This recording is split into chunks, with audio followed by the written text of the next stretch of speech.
The street corner smelled like roasted peanuts and car exhaust. It wasn't glamorous, but it was hers. Every Saturday evening, rain or shine, 17-year-old Rosa set up her spot outside the Blue Note Jazz Club in downtown Chicago. She'd unfold the same ratty blanket, place her open trumpet case on the ground, and let the music flow. Most people walked right past her. That was fine. Rosa wasn't doing this for attention. The $20 or $30 she made each night helped pay the electric bill. Sometimes it bought groceries. Her mom worked 2 jobs just to keep their small apartment, and Rosa's little brother needed new shoes more often than they could afford them. The trumpet was the one thing Rosa had that could actually help. She'd found the instrument at a yard sale 3 years ago. $10 for a beat-up, slightly dented trumpet that the seller swore still worked. Rosa had been saving birthday money for months, dreaming of making music like the legends she heard playing through the club's walls every weekend. That trumpet became her best friend, her therapy, and her side hustle all rolled into one. Tonight felt different, though. The October air had a bite to it, and the crowd moving past seemed livelier than usual. Rosa closed her eyes and started playing an old jazz standard her father used to hum before he left. She didn't read music from sheets anymore. She just felt it. Let her fingers find the notes, let the melody tell the story her words couldn't. When she opened her eyes between songs, she noticed the crowd had grown. That happened sometimes when she really got into a groove. Maybe 15 or 20 people stood in a semicircle watching her play. Some swayed. A few nodded their heads. One older woman had tears in her eyes. Rosa felt that familiar flutter in her chest, the one that reminded her why she loved this, why she stood out here in the cold while other kids her age were at parties or football games. She launched into an improvised solo, something that just came to her in the moment. Her fingers danced across the valves. The notes climbed higher, then dipped low, then scattered like leaves in the wind before coming back together in a melody that felt both sad and hopeful. The crowd grew larger, 30 people, then 40. Rosa got lost in it, the way she always did when the music took over. The applause startled her back to reality. It was loud, way louder than usual. People were actually cheering. A few bills landed in her case, not just coins. Someone threw in a 20. Rosa's heart raced as she caught her breath and smiled at the crowd. That's when she saw him. Standing right in front, arms crossed over his chest, was a tall man in an expensive-looking leather jacket. He had gray in his beard and wore sunglasses even though the sun had started setting. Something about him seemed familiar, but Rosa couldn't place it. He wasn't smiling. He wasn't frowning either. He just stared at her with this intense look, like he was studying a puzzle he couldn't quite figure out. The crowd started to disperse, but the man stayed put. Rosa bent down to collect the money from her case, her hands shaking slightly. She'd made almost $60 tonight, her best haul in months. But when she looked up, the man had moved closer. "You've got skills, kid," he said. His voice was deep and smooth, the kind of voice that commanded attention. "How long you been playing?" 3 years, Rosa managed to say. Her throat felt tight. Up close, she could see the expensive watch on his wrist, the perfectly tailored fit of his jacket. This wasn't some random person off the street. The man nodded slowly, like he was doing math in his head. 3 years. Self-taught. Mostly YouTube videos. And I listened to the musicians inside. Rosa gestured toward the club. Sometimes they leave the door open. A small smile cracked across the man's face. He reached into his jacket and Rosa's stomach dropped. Was this some kind of robbery? But instead of a weapon, he pulled out a trumpet case. A nice one, leather and obviously well-maintained. "You know who I am?" he asked. Rosa squinted at him. Then it hit her like a truck. The beard, the build, the way he held himself. "Oh my God, you're Vincent Hayes." Guilty as charged. Vincent Hayes, 7-time Grammy winner, jazz legend, the man who'd played with everyone from Tony Bennett to Beyoncé. The man whose albums Rosa had listened to 1,000 times on her phone. He was standing right in front of her on her street corner holding a trumpet. Rosa's mind went blank.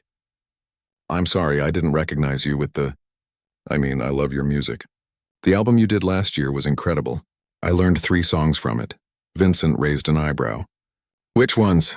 "Midnight in Memphis, Blue Horizon, and Streets of Gold. Play one for me." "What? Right now?" "You play on street corners for strangers, but you're nervous to play for someone who actually knows music?" Vincent's smile widened. "Come on, let's hear Blue Horizon." Rosa's hands trembled as she lifted her trumpet. This was insane. She was about to play for Vincent Hayes. What if she messed up? What if he realized she was just some kid with a yard sale trumpet who didn't really know what she was doing? But then she thought about why she started playing in the first place. Not for fame or recognition, but because music made sense when everything else didn't. Because when she played, she forgot about the unpaid bills and her dad leaving and the fact that she'd probably never afford college. She just existed in the moment, in the notes, in the feeling. So she played. Rosa poured everything into that trumpet.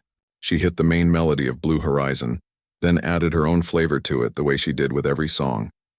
She bent notes that weren't supposed to bend. She added runs that weren't in the original. She made it hers. When she finished, Vincent was nodding. Not bad. Not bad at all. But I think you can do better. Before Rosa could respond, Vincent had his own trumpet out. It gleamed under the streetlights. A professional instrument that probably cost more than her family's rent for 6 months. Here's what we're going to do, Vincent announced, his voice carrying across the street. People were stopping again, sensing something interesting was about to happen. You and me, right here. A proper cutting contest. Old school jazz duel. I play 4 bars, you answer. You play 4 bars, I answer. We keep going until someone taps out or the crowd decides a winner. Rosa's mouth went dry. You want to battle me? Like, actually? Unless you're scared. Vincent's grin was challenging now, playful but serious. The crowd had grown again. Phones were out, recording. Someone whispered Vincent's name, and suddenly everyone was pulling out their phones. This was going to be all over the internet in minutes. Rosa looked at her beat-up trumpet, then at Vincent's pristine one. She thought about everything she had to lose, which was basically nothing, and everything she could gain, which was at least a good story to tell her little brother.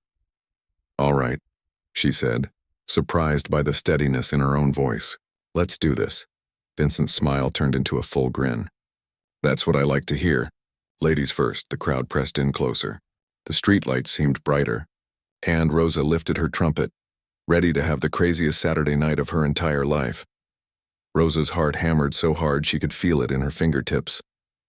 The crowd had multiplied in what felt like seconds. What started as maybe 40 people was now easily over 100. They formed a tight circle around her and Vincent, phones held high, everyone wanting to capture what was about to go down. She could see the Blue Note Jazz Club's door had opened. Musicians and staff members poured out onto the sidewalk, drawn by the commotion. This was really happening. She was about to have a trumpet battle with Vincent Hayes in front of what looked like half of downtown Chicago. Vincent rolled his shoulders back, loosening up like a boxer before a fight. All right, here's how this works. I'll go first, lay down 4 bars. You answer with your own 4 bars, but you gotta reference what I played. Build on it, respond to it, challenge it. Then I'll respond to yours. We keep trading back and forth, raising the stakes each time. The crowd will let us know when we've got a winner. What if I mess up?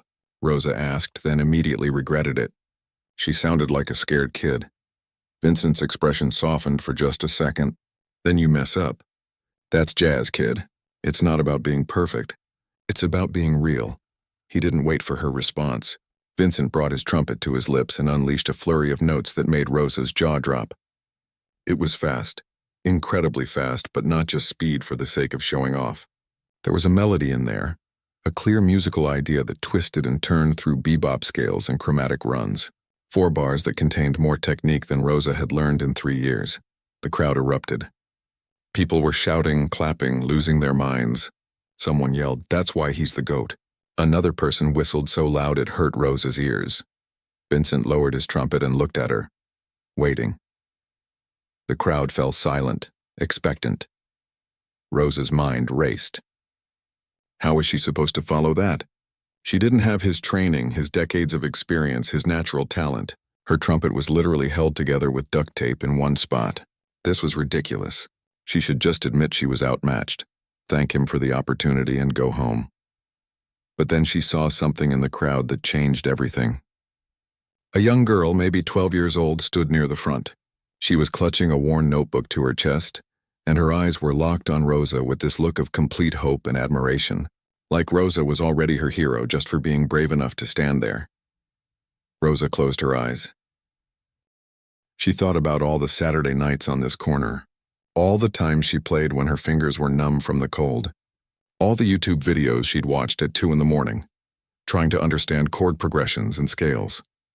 All the time she sat outside this very club, listening to the real musicians inside and dreaming of being half as good as them. She brought the trumpet to her lips and played. Her response wasn't as technically flashy as Vincent's opening. She couldn't match his speed or his complex runs, but what came out was honest. She took the melody he'd laid down and answered it with something simpler, something that felt like a question instead of a statement. Where his playing had been confident and bold, hers was searching and emotional. It was the musical equivalent of saying, "I hear you and here's my truth." When she finished her 4 bars, the crowd's reaction surprised her. They weren't as loud as they'd been for Vincent, but there was something different in their response. People were nodding, murmuring to each other. Someone said, "Oh, she's got soul." Vincent's eyebrows raised. He looked genuinely impressed. Okay, I see you." He played again, and this time he actually incorporated a phrase from Rosa's response. He took her melody and twisted it, made it more complex, added flourishes and runs that showed off his mastery.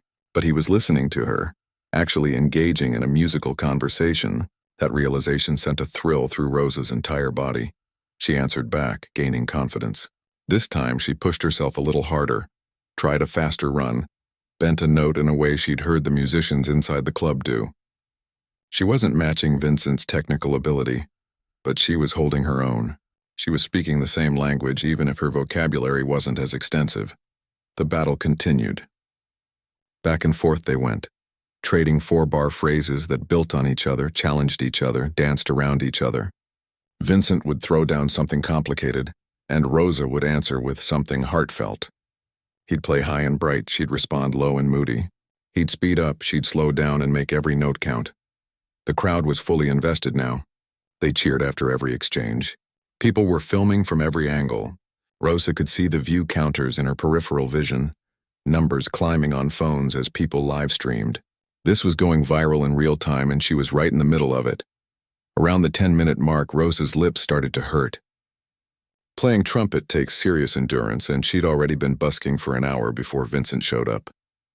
Her embouchure was fatiguing, that delicate muscle structure around her mouth that made trumpet playing possible. She could feel herself starting to struggle. Vincent must have noticed because his next phrase wasn't as aggressive. He played something melodic and sweet, almost like he was giving her a chance to catch her breath while still keeping the battle going. Rosa appreciated the gesture, but something stubborn rose up in her chest. She didn't want mercy. She wanted to prove something, not just to Vincent or the crowd, but to herself. That she belonged in this conversation. That her 3 years of YouTube tutorials and street corner practice meant something. She dug deep and played her strongest phrase yet. It wasn't the fastest or the most technically impressive thing she'd done all night, but it came from somewhere real. She played about her mom working herself to exhaustion, about her little brother asking why they couldn't afford the school field trip, about every door that had been closed in her face because of where she came from, what she looked like, how much money was in her bank account. The crowd went absolutely silent. Not because they were bored, but because something had shifted. The energy changed. This wasn't just a fun street performance anymore. This was real. When Rosa finished, she opened her eyes and saw that young girl in the crowd again. She was crying, happy tears streaming down her face, still clutching that notebook. Other people in the crowd had gotten quiet too, moved by something they couldn't quite name. Vincent lowered his trumpet. For a long moment, he just looked at Rosa. Then he started clapping. Not the performative kind of applause, but slow, genuine clapping that meant respect. Real respect, the crowd erupted. People were cheering, screaming, losing their absolute minds. Someone started chanting, "Rosa, Rosa," and others picked it up. She had no idea how they knew her name until she realized her little brother must have told people when he showed up. He was there in the crowd, jumping up and down, looking like he might explode from pride. Vincent walked over to her, trumpet in one hand and extended the other. Rosa shook it, her hand tiny in his. "You've got something special, kid," Vincent said, his voice low enough that only she could hear over the crowd noise. "Real, genuine talent. Not the kind you can teach in a classroom, the kind that comes from living life and having something to say about it." Rosa's eyes stung with tears she refused to let fall. "Thank you. That means everything. I'm serious." "What's your plan?" Where are you trying to go with this music thing? Rosa laughed, but it came out bitter. Honestly, nowhere. I can't afford music school. I'll probably end up working retail or something after I graduate, playing trumpet on weekends if I'm lucky. Vincent's expression changed. He pulled out his phone, typed something quickly, then looked back at her. Give me your number. What? Your phone number. I want to talk to you about something, but not here, not now. This crowd isn't going anywhere for a minute. He gestured at the sea of people still filming, still cheering. But I've got an idea that might interest you. If you're serious about music anyway. Rosa's hand shook as she gave him her number. Vincent Hayes wanted to call her. This couldn't be real life.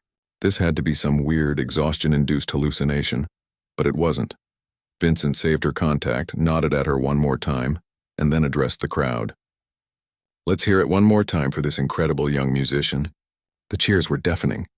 Rosa stood there, trumpet hanging at her side, trying to process everything that had just happened. 30 minutes ago, she was just another street performer trying to make grocery money. Now she was trending on social media, and Vincent Hayes had her phone number. As the crowd finally started to disperse, her little brother rushed up and hugged her so hard she almost dropped her trumpet. Her mom would be getting off her shift in an hour. Rosa couldn't wait to tell her about tonight, even though she knew her mom wouldn't believe it until she saw the videos. Rosa packed up her things, counting the money in her case. $240, more than she'd ever made in a single night, probably from people who'd stopped to watch the battle. It would cover the electric bill and then some. But as she walked toward the bus stop, her phone already buzzing with notifications from friends who'd seen the videos, Rosa knew the money wasn't the real win tonight. Something had changed. A door had opened, just a crack, and for the first time in her life, she could see through it to something bigger than Saturday nights on a street corner. She just had no idea how much bigger things were about to get. Rosa's phone wouldn't stop buzzing. It had been 2 days since the trumpet battle and the video had spread everywhere. 6 million views on the main upload, dozens of reaction videos, music blogs writing articles with headlines like Teen Street, performer holds her own against jazz legend, and the trumpet battle everyone's talking about. Her Instagram had gone from 200 followers to 30,000 overnight. People she'd never met were sending messages calling her inspiring, talented, a future star. It felt surreal, like she was watching someone else's life happen on a screen. But the call she'd been waiting for came on Monday afternoon while she was helping her little brother with his math homework. Unknown number. Chicago area code. Rosa's stomach flipped as she answered. Is this Rosa? Vincent's voice was unmistakable. Yeah, it's me. She tried to sound casual, like jazz legends called her all the time. Good. Listen, you got plans this Saturday? I want you to meet me at the Blue Note around 2 in the afternoon. We need to talk about something important. What kind of something? The kind that could change your life if you're interested. But I'd rather discuss it in person. Can you make it? Rosa looked at her little brother, who was pretending to focus on fractions but was obviously eavesdropping. Yeah, I can be there. Perfect. See you then. Vincent hung up before she could ask any more questions. Saturday took forever to arrive. Rosa changed her outfit 3 times, trying to look professional, but not like she was trying too hard. She settled on jeans and her nicest sweater, the one without any stains or holes. Her mom braided her hair before leaving for her morning shift at the diner. Whatever he's offering, you think about it carefully, her mom said. Her hands gentle but efficient with the braiding. Rich people don't give away opportunities for free. There's always strings attached. Mom, he's not like that. You saw the video. He was respectful. I know, baby. I'm just saying be smart. You got a good head on your shoulders. Use it. Rosa arrived at the Blue Note 15 minutes early. The club looked different in daylight, less mysterious and more worn down. The paint was peeling near the door, and there was a crack in one of the front windows. But it was still her favorite place in the city. Vincent was already inside, sitting at a table near the empty stage with another man Rosa didn't recognize. The other guy was younger, maybe in his 30s, wearing a button-up shirt and glasses. He had a laptop open in front of him. Rosa, right on time. I like that. Vincent gestured to an empty chair. This is David Chen, my manager. David, this is the young woman I told you about. David extended his hand with a warm smile. I've watched that video about 50 times. You've got real talent. Rosa shook his hand, trying not to let her nervousness show. Thank you. Vincent didn't waste time on small talk. Here's the situation. I'm launching a mentorship program for young musicians who have talent but lack access to traditional training. Full scholarship situation, professional instruction, networking opportunities, college recommendation letters, the works. I want you to be the first student, Rosa's brain stuttered. What? The program runs for 3 months during the summer. You'd be in New York working with some of the best musicians in the country. We'd cover everything, housing, food, transportation, even a stipend so you're not losing income. It sounded too good to be true. Rosa had learned early that when something sounded too good to be true, it usually was. Why me? Vincent leaned back in his chair. Because you've got something most trained musicians spend their whole careers trying to find. You play with heart. You tell stories. That video has 6 million views not because of me, but because people connected with your playing. They felt something real. David opened his laptop and turned it toward Rosa. Here's the program outline. You'd have one-on-one instruction 3 times a week. Ensemble practice, music theory classes, performance opportunities. We're also bringing in guest artists, producers, people who can help you understand the industry. Rosa scanned the schedule. It looked intense. Professionally designed, legitimate. This is incredible, but I can't do 3 months in New York. Why not? Vincent asked. Where did she even start? My mom needs my help. The money I make busking covers our utilities. My little brother needs someone around to help with homework and make sure he's not getting into trouble. I can't just leave for 3 months. Vincent and David exchanged a glance. David spoke up. The stipend would be $2,000 a month. That would cover what you make busking and then some. You could send it home to your family. $2,000 a month. Rosa did the math in her head. That was way more than she made on the street corner. That would actually help her mom get ahead, not just survive. But money wasn't the only issue. My brother's only 12. He needs me around. Your brother needs to see his sister chase her dreams, Vincent said quietly. Trust me, that's a more valuable lesson than help with homework. Rosa felt tears prickling behind her eyes. She hated crying in front of people she didn't know. Can I think about it? Of course. But I need an answer by next week. The program starts in 8 weeks, and we've got a lot of prep work to do. Vincent slid a folder across the table. Everything's in here. Program details, expectations, contact information. Talk to your family. Really think about it. That night, Rosa sat on the fire escape outside their apartment, the folder unopened beside her. The city stretched out below, lights starting to flicker on as the sun set. She could hear her mom moving around in the kitchen, her brother playing video games in the living room. This was her life. Small maybe, but it was hers. Leaving felt like betrayal. Her mom found her there an hour later, wrapped in a blanket against the October chill. She sat down without saying anything, just handed Rosa a cup of hot chocolate. He offered you something, her mom said. It wasn't a question. Rosa explained everything. The program, the stipend, the opportunity. Her mom listened without interrupting, which was unusual. Usually her mom had opinions about everything, loud ones. When Rosa finished, her mom was quiet for a long time. Finally, she spoke. You know why I work 2 jobs? To pay the bills, that's part of it. But really, I work 2 jobs so you and your brother can have choices I never had. Your father leaving, that was hard. Money being tight, that's hard too. But the hardest thing would be watching you give up on something you love because you think you need to take care of me. But I do need to take care of you. We're a team. Her mom put her arm around Rosa's shoulders. Baby, I've been taking care of myself since I was 16. I'm not saying it's easy, but I can handle 3 months. And that money you'd send home? That would actually help me cut back to 1 job. Spend more time with your brother. You going to New York doesn't hurt us. It helps us. What if I fail? What if I get there and everyone's better than me and I can't keep up? Then you fail, so what? At least you tried. You know what I regret most in my life? Not the mistakes I made, but the chances I didn't take because I was scared. Don't be like me, Rosa. Be braver. Rosa leaned into her mom's shoulder, letting the tears come now. I'm terrified. Good, that means it matters. Easy things don't scare us. The next few days were a blur. Rosa talked to her brother, who was initially upset but got excited when she explained she'd be working with famous musicians. She talked to her 2 best friends who were jealous but supportive.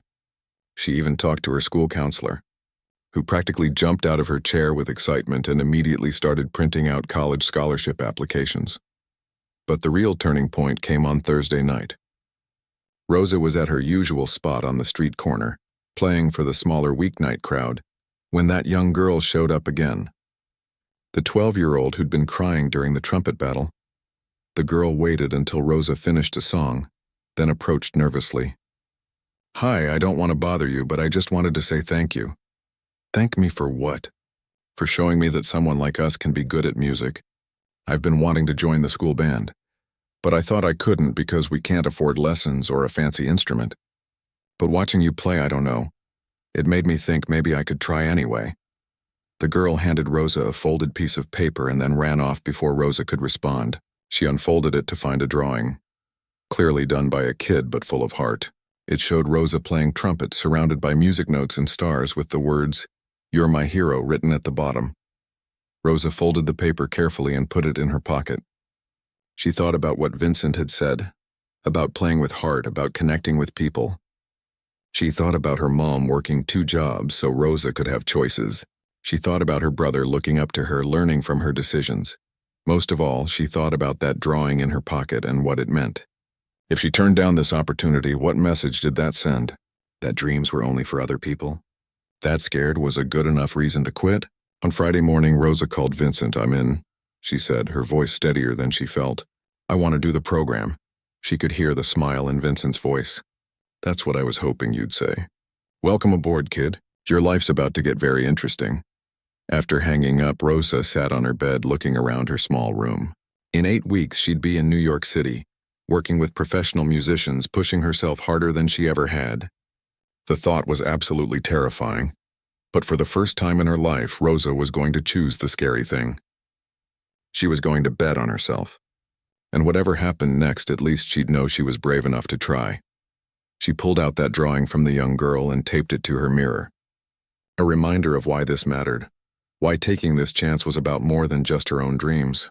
Sometimes being brave meant showing other people that being brave was possible. Rosa picked up her trumpet and started to play, softer than usual so she wouldn't wake her brother. But even soft, the notes carried hope, fear, excitement, and determination. It was the sound of someone standing at the edge of something new, scared out of her mind but ready to jump anyway. Summer arrived faster than Rosa expected. 1 minute she was finishing her junior year finals, and the next she was standing in a New York City apartment that cost more per month than her mom made in 6. The program had set her up in a shared space with 2 other young musicians, both of whom had arrived with multiple suitcases of designer clothes and instruments that probably cost more than cars. Rosa had 1 duffel bag and her yard sale trumpet. The first week was orientation. Meeting the instructors, touring the practice facilities, getting schedules. Everyone was nice enough, but Rosa felt the difference between her and the other students like a physical weight. They talked about their private instructors back home, their youth orchestra tours to Europe, their summer programs at Juilliard and Berkeley. One guy casually mentioned that his parents had bought him a custom trumpet for his 14th birthday that cost $12,000. Rosa smiled and nodded and felt like an imposter.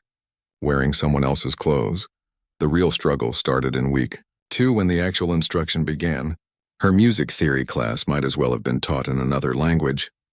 The instructor kept referencing concepts Rosa had never heard of, assuming everyone had the same baseline knowledge. Secondary dominance, modal interchange, tritone substitutions. Other students nodded along, taking notes, while Rosa's hand cramped from writing down every single word, hoping she could Google it all later. After class, a girl named Patricia approached her. Patricia played saxophone and had gone to some fancy arts prep school in Connecticut. "Hey, you looked a little lost in there. You okay?" Rosa wanted to lie, to pretend she was fine, but she was too tired. Honestly, I understood maybe 20% of what he was talking about. Patricia's expression was sympathetic but also confirmed Rosa's worst fear. She was behind. Way behind. "Have you taken theory classes before?" "I watched some YouTube videos." "Oh." Patricia's smile became strained. "Well, if you need help catching up, let me know. We could study together or something." It was a kind offer, but Rosa heard the pity in it. She mumbled a thank you and left quickly, finding an empty practice room where she could be alone with her thoughts and her trumpet. The practice room became her sanctuary. While other students went out exploring the city or grabbed dinner together, Rosa stayed late, working through scales and exercises, trying to build the technical foundation everyone else seemed to have. Her lips developed calluses. Her fingers ached. She fell into bed each night exhausted, only to wake up and do it all over again. By week 4, things came to a head. Vincent had arranged for the students to perform at a prestigious jazz venue for an audience of industry professionals, other musicians, and program donors. It was a huge opportunity, a chance to showcase what they'd learned. Each student would perform a prepared piece.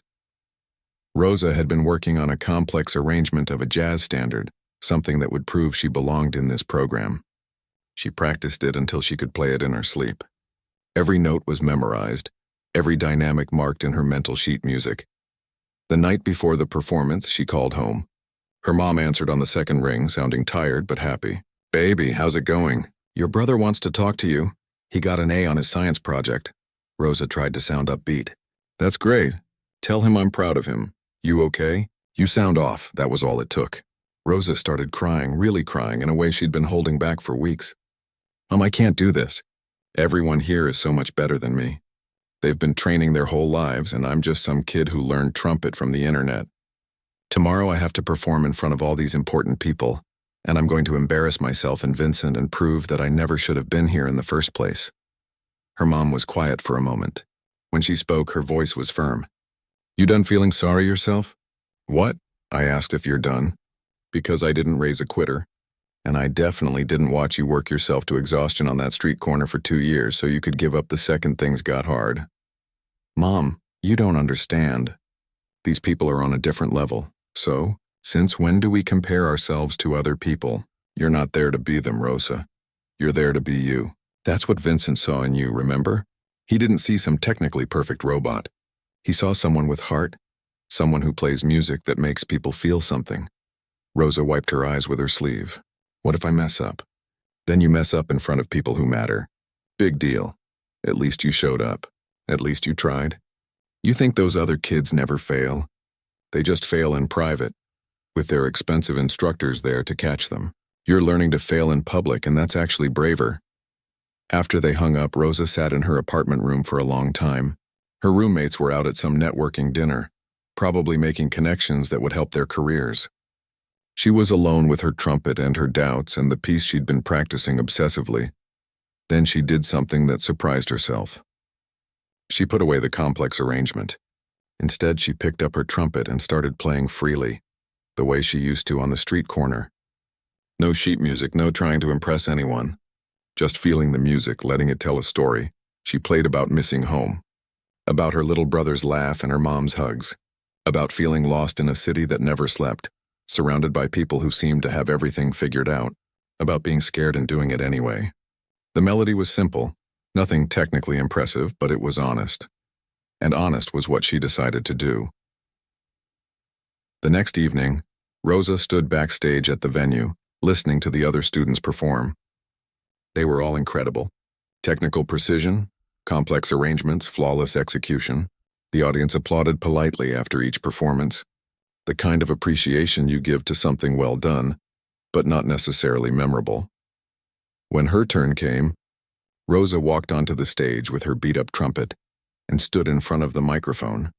She could see Vincent in the front row, David Chen beside him.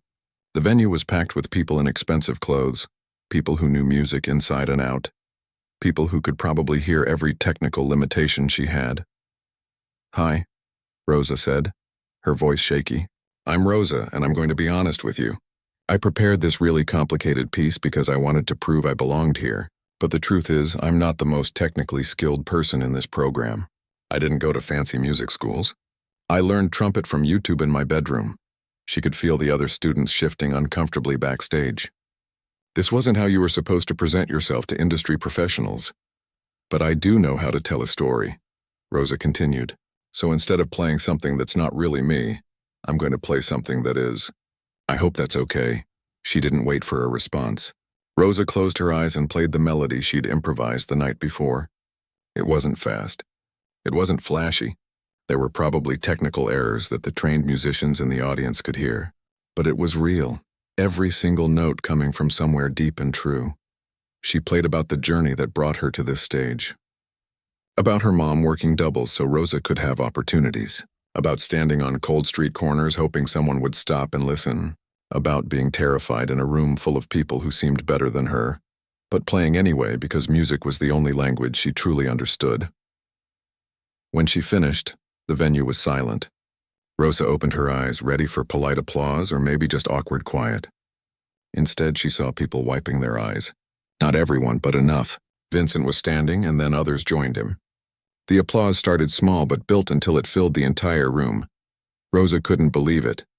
She looked at Vincent, who was smiling wider than she'd ever seen. He gave her a thumbs up.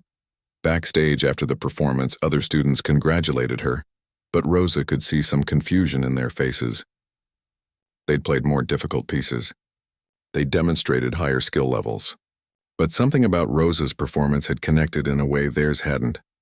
Vincent found her as she was packing up her trumpet. "You changed the piece. I'm sorry, I know I should have asked permission, but I just couldn't do the other one. It didn't feel right. And I know it probably wasn't what you wanted, but..." Vincent held up his hand, stopping her rambling. "Rosa, that was exactly what I wanted. You finally stopped trying to be like everyone else and just played like yourself. That's what I've been waiting to see. But I made mistakes.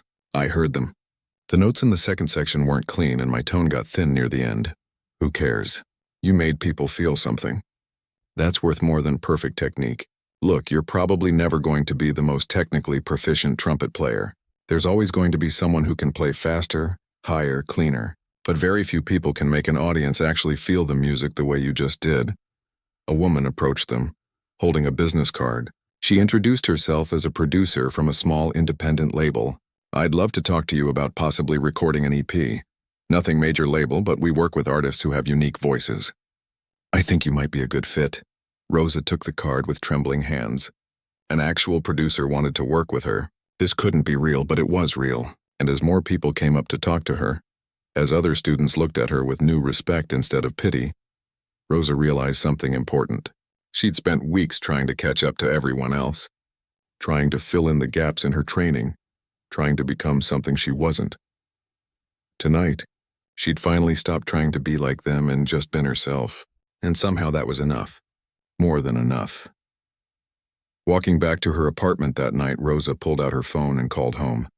Her mom answered immediately, clearly having stayed awake waiting to hear how it went. "Mom," Rosa said, her voice choked with emotion, "I think I'm going to be okay." "Baby, I never doubted it for a second." For the first time since arriving in New York, Rosa believed it too. She wasn't like the other students, and that was fine. She had her own voice, her own story, her own way of making music matter, and finally she was learning that was exactly what made her special. The rest of the summer flew by in a way that felt almost magical. After the performance, something shifted in Rosa. She stopped comparing herself to the other students and started focusing on developing her own voice. The theory classes got easier once she accepted that she'd always be playing catch-up in some areas, and that was okay. What mattered was what she could express through her music, not how many technical terms she could memorize. By the end of the program, Rosa had 3 college scholarship offers, full rides to schools she'd never dreamed of attending. The independent label producer followed through too, offering to record 5 original pieces for an EP. Vincent even invited her to be an opening act for 2 shows on his fall tour. Everything was happening so fast it barely felt real. The night before Rosa left New York, Vincent took her out for dinner at a small Italian place in Brooklyn. Just the 2 of them. No cameras, no other students, no pressure. "You've come a long way," Vincent said, twirling pasta on his fork. "That scared kid I met on the street corner feels like a different person." Rosa laughed. "I'm still scared. I'm just better at hiding it now." "Good, stay scared. The day you stop being nervous before a performance is the day your music dies. Fear means you care." They talked about the future. Rosa had decided to accept the scholarship to a school in Boston, close enough to visit home on weekends, but far enough to push herself. The label wanted to record the EP during her winter break. Vincent's tour dates were in October, which meant she'd have to miss a few days of her first semester of college, but her professors were already supportive. "Can I ask you something?" Rosa said, pushing her food around her plate. "Why did you really challenge me that night? You could have just walked past like everyone else." Vincent was quiet for a moment, considering his answer. You want the truth? I saw my younger self in you, not the successful version, but the kid who grew up poor in Detroit playing on street corners because he couldn't afford to go to the school concerts. I remember what it felt like to love music but think it was for other people. People with money and connections and opportunities. I didn't know you grew up like that. Most people don't. They see the Grammys and the sold-out shows and think it was always easy. But I spent years feeling like I didn't belong, like I was faking my way through. The difference is I didn't have anyone to show me that my background was actually my strength, not my weakness. I had to figure that out the hard way. Vincent leaned forward, his expression serious. That's why I started this program, Rosa, and that's why I challenged you. I wanted to see if you had that something extra, that thing that can't be taught. And you do. But more than that, I wanted you to see it in yourself. Rosa felt tears threatening but blinked them back. Thank you. For everything. For believing in me before I believed in myself. Just promise me something. When you make it, and you will make it, remember this feeling. Remember what it was like to be the underdog. And help the next kid who's standing where you were. Rosa promised. The flight back to Chicago felt different than the flight to New York had. 3 months ago, she'd been terrified, convinced she was making a mistake. Now she was heading home with skills, connections, and most importantly, confidence in her own voice. Her mom and brother were waiting at the airport. Her brother had made a sign that said, "Welcome home, superstar," with glitter and everything. Rosa hugged them both so tight she thought her ribs might crack. Look at you, her mom said, holding Rosa's face in her hands. You're glowing. New York was good to you. New York was hard. But yeah, it was good. They caught up on everything during the drive home. Her brother had joined the school band and was learning trombone. Her mom had been able to cut back to one job thanks to the money Rosa sent home. And she looked more rested than Rosa had seen her in years. The apartment was the same, small and a little worn, but it felt different to Rosa now. It wasn't a place she needed to escape from. It was home, the foundation that made everything else possible. A week after returning, Rosa got a call from a local community center. They'd seen her videos online and wanted to know if she'd be interested in teaching a free trumpet class for kids who couldn't afford private lessons. The pay was minimal, basically volunteer work, but Rosa didn't hesitate. I'm in. When do we start? The first class had 12 kids ranging from age 8 to 15. Most had never held an instrument before. The community center had scraped together some rental trumpets, nothing fancy, but functional. Rosa looked at those kids, saw the mixture of hope and nervousness in their faces, and remembered exactly how that felt. Okay. First thing you need to know, Rosa told them, is that music isn't about being perfect. It's about telling your story. Some of you might learn fast, some might take longer. That doesn't matter. What matters is that you show up and you try. One kid, a skinny 10-year-old named Luis, raised his hand. Are you famous? My sister showed me videos of you. Rosa smiled. I'm not famous. I'm just someone who got lucky and worked really hard. Same thing you're all going to do. Teaching those kids became the highlight of Rosa's week. Watching them struggle with their first notes. Seeing their faces light up when they finally got a scale right. Answering their questions about music and life and whether they could really make something of themselves. Rosa poured everything Vincent had taught her into those classes. Not just the technical stuff, but the life lessons too. One evening, 3 months into the classes, that same young girl who'd given Rosa the drawing showed up. She was 13 now, still shy but determined. I want to learn, she told Rosa. My mom finally saved enough for the class fee. Rosa shook her head. No fee for you. You're the reason I took the chance that changed my life. This one's on me. The girl, whose name was Lucia, turned out to have natural talent. Within weeks, she was outpacing the other students. Rosa saw something familiar in her. That hunger to prove herself. That fear that she wasn't good enough mixed with the determination to try anyway. As fall arrived, Rosa prepared for college and the upcoming tour dates with Vincent. The EP recording was scheduled for December. Her social media following had grown to over 100,000 people, and she got regular messages from young musicians asking for advice. Life was busier than it had ever been, but in a good way. The night before her first college move-in day, Rosa went back to her old corner outside the Blue Note Jazz Club. She brought her trumpet, the same beat-up one from the yard sale, and set up just like old times. She didn't need the money anymore, but that wasn't why she was there. A small crowd gathered as she played. Some recognized her from the videos. Others were just people passing by, drawn in by the music. Rosa played a new composition, something she'd written about the journey from street corners to stages, from doubt to determination, from invisible to seen. When she finished, a young boy approached with a crumpled dollar bill. "You're really good. Are you a professional?" Rosa took the dollar and added it to her case, which already had a sign saying, "All donations go to the community center music program." She smiled at the kid. "I'm working on it." "You play anything?" The boy shook his head. "I want to, but we can't afford lessons." Rosa pulled out a flyer for her free class. "Come by on Saturday. First lessons next week. All you need is yourself and a willingness to learn." The boy's eyes went wide. "Really, for free?" "Really. I had someone believe in me when I needed it most. Now it's my turn to pass that on." As the crowd dispersed and Rosa packed up her trumpet, she thought about everything that had happened since that October night when Vincent challenged her.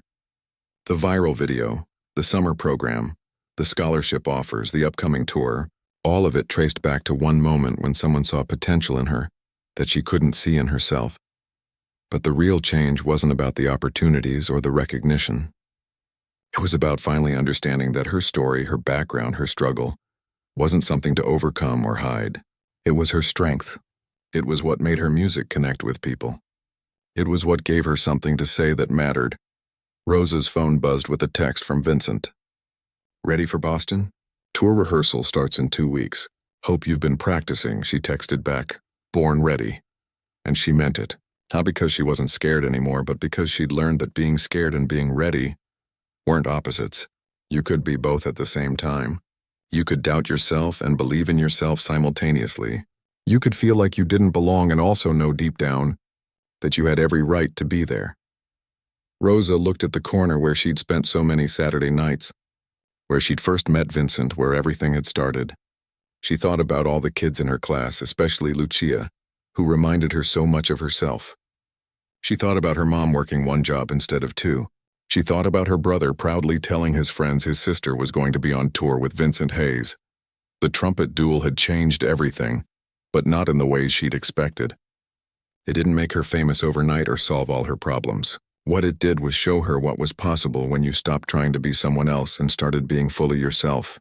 When you took your fear and your doubt and your imperfection and transformed it into something honest and real.